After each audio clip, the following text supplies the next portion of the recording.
येवडू 2014 की भारतीय तेलुगु भाषा की एक्शन थ्रिलर फिल्म है जिसे वामसी पेडिपल्ली द्वारा सहलिखित और निर्देशित किया गया है। फिल्म में रामचरण, श्रुति हासन और एमी जैक्सन हैं, जबकि अल्लू अर्जुन और काजल अग्रवाल कैमियो भूमिकाओं में हैं। जयसुधा, साई कुमार, राहुल देव और ब्रह्मानंदम सहायक भूमिकाएं निभाते हैं। फिल्म का निर्माण दिल राजू ने श्री वेंकटेश्वर क्रिएशंस के बैनर तले। देवी श्री प्रसाद ने फिल्म का संगीत तैयार किया, जबकि मार्तंड के वेंकटेश फिल्म के संपादक थे। वक्कंथम वामसी ने पेडिपल्ली के साथ फिल्म की पटकथा लिखी। मुख्य कथानक आंशिक रूप से जॉन वू की 1997 की अमेरिकी फिल्म फेस ऑफ से प्रेरित है और दो अजनबियों, सत्या और चरण के इर्द गिर्द घूमता है। मुख्य फोटोग्राफी 27 अप्रैल 2012 को शुरू हुई और 22 जुलाई 2013 तक चली। फिल्म का अधिकांश भाग विशाखापत्तनम और हैदराबाद में शूट किया गया था, ज्यादातर रामोजी फिल्म सिटी में, जबकि 2 गाने स्विट्जरलैंड और बैंकॉक में शूट किए गए थे।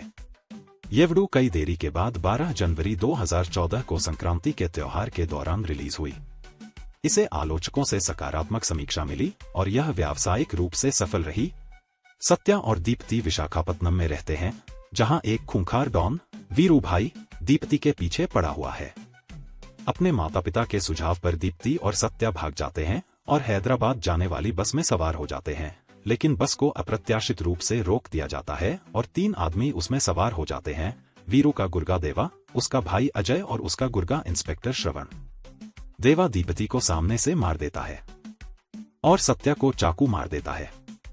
तीनों के जाने से पहले वे बस में आग लगा देते हैं, जिससे सत्या की मौत हो जाती है।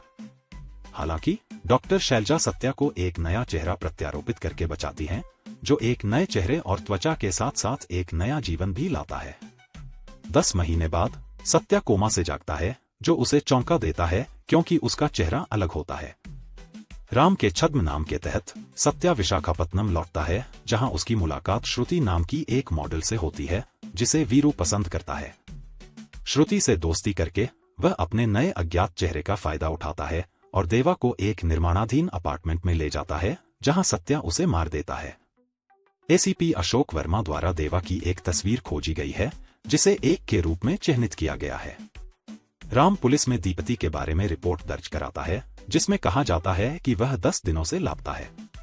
चूंकि श्रवण को पता है कि दीप्ति की हत्या 10 महीने पहले हुई थी, इसलिए उसे राम पर शक हो जाता है और वह उसका पीछा करते हुए एक मॉल में जाता है, जहां सत्या उसे मार देता है। श्रवण की मौत की जांच के दौरान राम खुद को वर्मा के सामने एक प्रत्यक्षदर्शी के रूप में पेश करता है। जब हत्यारे का विवरण देने के लिए कहा जाता है, तो राम उसका पुराना चेहरा बताता है। राम फिर अजय को श्रुति के प्यार में फंसाने के लिए उसे बहकाता है। राम अजय और श्रुति की कुछ आपत्तिजनक तस्वीरें वीरू को भेजता है। राम फिर अजय को समझाता है कि श्रुति के साथ रहने और वीरू के गुस्से से मुक्त होने का एकमात्र तरीका उसे मारना है, जिससे अजय को अपने भाई का पद भी मिल जाएगा। हालांकि वीरू के गुर्गे अजय को मार देते हैं और बाद में वीरू अपनी असली पहचान बताने के बाद राम के हाथों मारा जाता है। वह श्रुति से उसका इस्तेमाल करने के लिए माफी मांगता है और विशाखापत्तनम से चला जाता है। रास्ते में राजा नाम का एक रहस्यमय व्यक्ति सत्या पर हमला करता है, लेकिन बाद में मारा जाता है। यह संदेह करते हुए कि हमले का उसके नए चेहरे से कुछ लेना देना हो सकता है, सत्या डॉक्टर शैलजा से मिलने जाता है। जब वे मिलते हैं तो शैलजा कबूल करती है कि उसने सत्या को अपने मृत बेटे चरण का चेहरा दिया है। फिर वह चरण की मौत के इर्द गिर्द की परिस्थितियों के बारे में बताती है। अतीत: चरण एक खुशमिजाज अमीर ग्रेजुएट है, जो अपने दोस्तों और गर्लफ्रेंड मंजू के साथ घूमता रहता है। उसका एक दोस्त शशांक स्थानीय डॉन धर्मा से पड़ोस का शोषण करके जमीनों पर अवैध कब्जा करने के बारे में सवाल करता है, जिसके बाद चरण स्थानीय लोगों के बीच धर्मा के खिलाफ विद्रोह करने के लिए समर्थन जुटाना शुरू कर देता है। फिर से धमकी मिलने पर धर्मा चरण के एक और दोस्त शरद से संपर्क करता है और वादा करता है कि अगर वह चरण को मार देगा तो वह अपना राजनीतिक करियर स्थापित कर लेगा। चरण और शरद एक शादी में शामिल होने के लिए विशाखापत्तनम जाते हैं। वापस आते समय वे सत्या और दीप्ति के साथ उसी बस में चढ़ते हैं। जब बस रुकी तो शरद ने चरण पर चाकू से हमला कर दिया और दोनों के बीच लड़ाई हो गई। वीरू के आदमी एक साथ बस में घुस गए। दीप्ति बस के अंदर मारी जाती है, जबकि चरण और शरद का संघर्ष उन्हें बस के बाहर ले जाता है, जहां चरण को चाकू मार दिया जाता है। चरण का शव शैलजा के पास भेजा जाता है, जो सत्या की जीने की इच्छा को देखते हुए साधारण प्लास्टिक सर्जरी के बजाय अपने बेटे का चेहरा सत्या पर प्रत्यारोपित करने का फैसला करती है।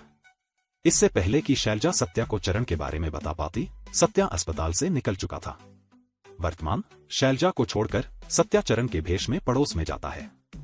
स्थानीय लोगों से मिलने के बाद वह चरण की मौत का बदला लेने का फैसला करता है।